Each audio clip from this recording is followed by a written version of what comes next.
Good morning, everyone, and welcome to the MEBS, the Mother Eagle Blossom Show. I am so delighted that we have here the beautiful lady. She is daughter of our FPB advisor, Ma'am Maria Evelyn Soleta, and she is our Blossoms Journal International Magazine cover. Please help me welcome Andrea Soleta Schmutz. Ang hirap i-pronounce. Okay Welcome, lang po. Andrea. Yeah, thank you. Can you tell us about yourself? Yes. So my name is Andrea, and just like what Mom Helen said, I am Evelyn's daughter. I'm the eldest daughter. I have three siblings. We're all girls. I moved to America when I was 19 by myself. I went to school there and I graduated with my bachelor's at BYU. And then nag-aral ako ng master's ko sa University of Utah. And now I am married to Christian and a mother of one daughter. Her name is Tala. She's 3 years old. And Wow, so you that's a little. came to the US at the age of 18. So are you Mhm. single yet at the time, right? Yes, I was single. I was a I'm just teenager. curious, how did you go there? How did I get there? So it all started because of my uncle. So yung uncle ko po, asawa siya ng kapatid ng mommy ko and nakatira Okay. sila sa Utah. So I visited there when I was 16 as a tourist and I went around with my sister and my dad. And I really fell in love in America. Tapos sabi ng uncle ko, why don't you try attending school here? And then I remember sabi ko, ay parang ayoko. Kasi nga, I have so many friends here in the Philippines. And then he encouraged me to take the English test, the English TOEFL test para po mag-apply for school. And I remember sabi ko, I don't wanna study for it. Like gusto ko ma-failed para I have a reason to not attend. But I remember I prayed before my test and I said, Heavenly Yeah. Father, I will do my very best. Pero kung nakapasa ako, that means I have to stay in the US. And if I didn't pasa, if I failed, that means I have to go back. And I did my best and I passed the English test. So that's where it all started. Grabe, no? Parang ang dali nyo lang makapunta doon. Walang iba. Ang hirap-hirap kaya. That's not true. It was really hard. Like Talaga. it was really hard. Yes. So, what adjustments have you made when you were in the US that young? You're 18 and, naku, ang bata pa niyan. Yes. It was very hard. So I was homesick and I remembered when I first came there, it was snow. It was January, so winter. And Oo. I didn't have proper clothing. And so I was shivering sa lamig. And Correct. I remember naka-nosebleed ako kasi po sobrang malamig. And I only have like a rubber shoes. Like I don't know, it's like a ballet shoes. And like hindi siya kaya ng negative 20 degrees sa Utah. Talaga. And so it was really hard. And wala pang messenger during that time. And so I have to do Opo, wala Skype. pa. Oo. I have to do Skype and sa laptop. And so it was hard. Hindi siya very instant na I can call my mom like like messenger. So it was really hard. And I have to work sa school and then I was living with my aunt and uncle. So parang ako yung yaya nila kasi they have 3 kids. Ganon. So for free accommodation, I help them with Yes, household in chores. return. Mm-mm. Yes. So mahirap siya, hindi siya madali. Oh, hindi easy talaga. No. Ang galing kong magtanong nga paano mo nag-adjust na you were just 18. Pero alam mo, I was 18 when I got married. Bakit na-adjust ko? That's true. So, Ang yun galing. pala. Hindi yan sa pa bata-bata lang na, na ano, hindi mo kaya ang mga bagay. Determination yan at perseverance. Yes. Now I Perseverance know. and grit. So, so doon kayo nag-met sa husband mo sa US. Of course, is he an American? Opo, American siya. We met while I was doing my master's degree at University of Utah. And then he Student ka was in pa. medical school. Yes, I was in grad school po. And he was in medical school. And and then nag-meet kami. Akala niya 18 years old lang ako kasi mukha akong bata. And then so he didn't want to talk to me first kasi sabi niya kasi he was 26 by the time. Akala niya Ah. 18 years old lang ako. So when he Pero found ang out that I bait was niya. Hindi sa picture lang na makita ko, ang bait-bait niya. oh Kahit yeah, hindi siya nag-move sa picture. parang mas mabait mo siya miski sa akin. Talaga. Napaka-blessed. Napaka-blessed mo talaga. So, your mom is so proud of you. I know. So, ito kasi, at first, kundi hindi ka talaga ang maging cover. Ikaw lang ang naisip ko kay na-feature ka sa pagiging, pag-enter mo ng Miss Salt Lake City, di ba? So, how did you enter that pageant? And what's the story behind it? Can you share it with us? Yes. So I think it was like around 5 a.m. in the morning. I was reading an article, like a news article, and the article, sabi ng article, Mrs. Lehigh competed for Mrs. Utah America. And then sabi ko, what? Merong Mrs. Pageant sa Utah? And then so I searched it and meron nga po talagang pageant for a married women. And then so I applied and then I remember sinabi ko sa mami ko kay Evelyn kung ano lang. So, sinabi ko sa kanya, kung mami, sasali ako ulit sa pageant. Kasi sumali ako before 10 years ago. And then, so, sabi niya, yeah, go for it. Parang ano lang siya, target sobrang Napaka-supportive naman. supportive niya. As in, yeah, kaya mo yan. Ikaw pa. Sige, support kita. And then, so, I joined. And then, yung photographer was my dad. Yung picture na yan, yung Ah, nasa yeah. cover. Ah, yeah. Yung ako nag-take ng picture and then si mommy yung parang nagla-light, yung naglalagay ng light parang Effort na so effort talaga. kami lang gumawa po niyan. So it was like the pageant itself was a family thing kasi pati mother-in-law ko tumulong din. Was she there during the time? Nandun siya? Yung mommy ko Yeah. not during the pageant but before the pageant The she was there. preparation. Ah, The preparation. okay. So good thing. Talagang malaking support yun. So galing Opo. naman. So ano bang nabag mo doon during the pageant? Anong nakuha mo?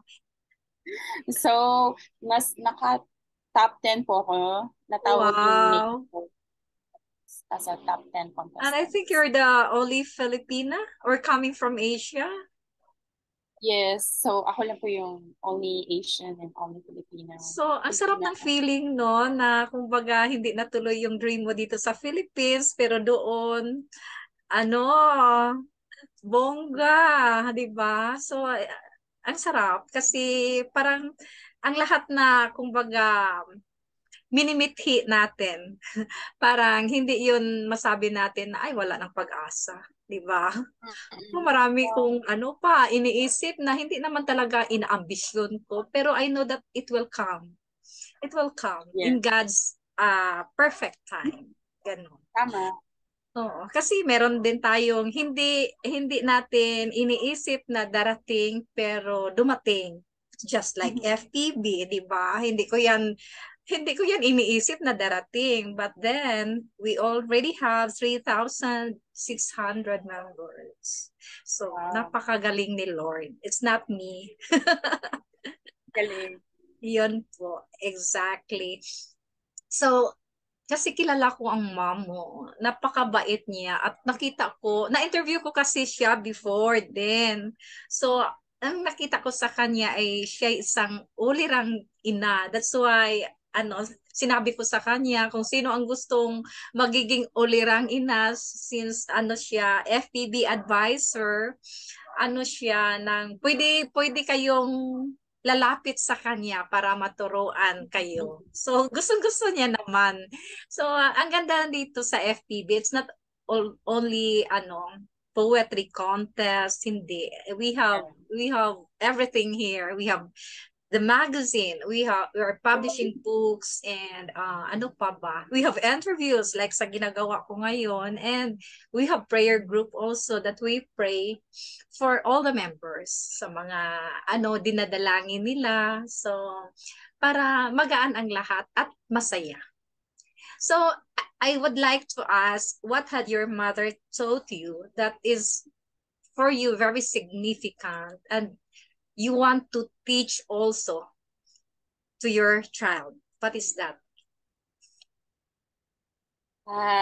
Marami. Pero kung pipili ako ng isa, I think is yung kanyang um, not giving up sa trials and problems sa buhay and being positive, optimistic.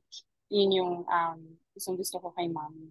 Na kahit anong, like just a month ago na nabahaan sila mommy sa bahay. I don't know if Sa you Cavite know. yon. Sa Cavite na they got flooded up to the knees.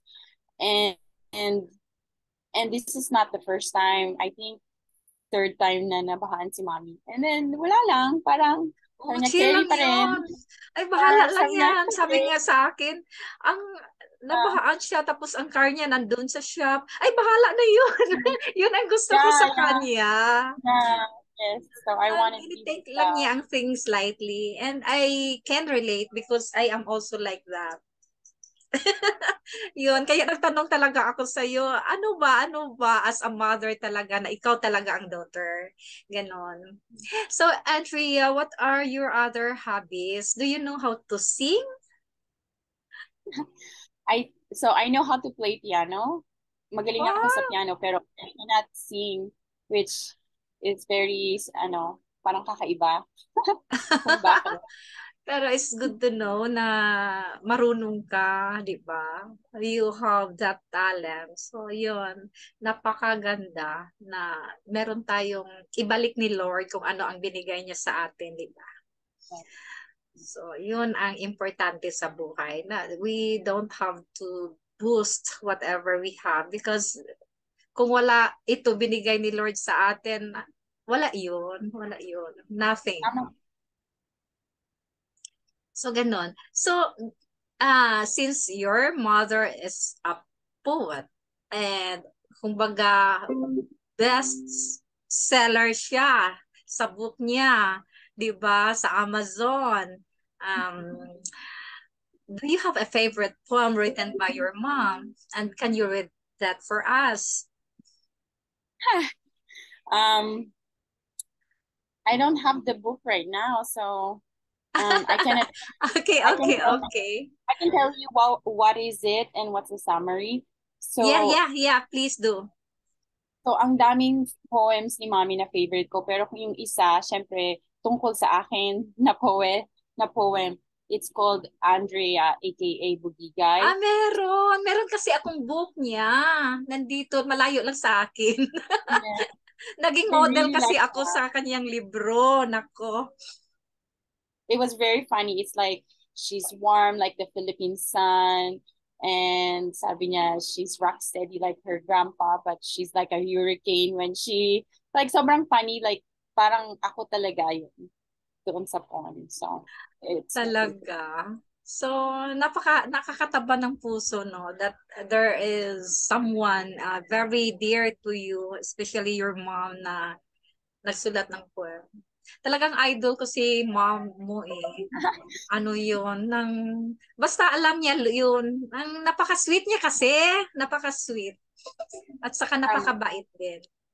And I am so grateful na nakita ko siya personal during our first anniversary sa FDB. Pinuntahan niya talaga kami from Cavite going to Novaliches just Wow, to meet us, other that's so members. nice. So why you how or why are you inclined to help immigrant women? How did it start? Because we only have few times now. So can you tell Yes, us about that? Kasi yun ang pinaka-highlight being a cover sa magazine because you have your selfless endeavor for the immigrants. So napakaganda kasi I want na ang maging cover sa magazine talagang may mabigay na inspirasyon sa mga readers. So can you tell us brief something about it? yes. So it started when I moved from Salt Lake City to Idaho. So in Salt Lake City, maraming refugee and immigrant centers. Pero pagdating ko sa Idaho, parang wala akong nakita na immigrants or refugee center.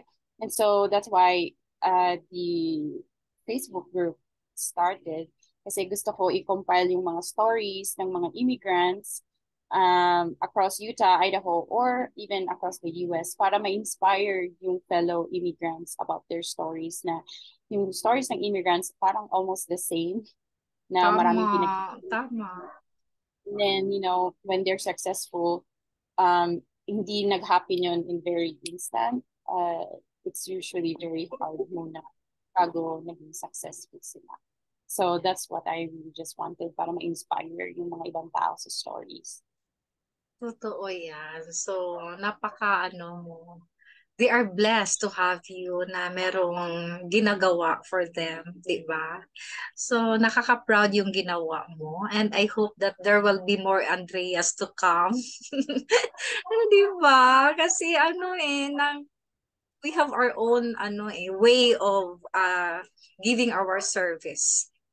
Tama Kaya, po. yun, napakasarap. Anyway, now that it's Christmas, the Christmas is coming, kaya babalik ka na sa US by Monday. So how Yes. would you celebrate the Christmas season na you're far from your family?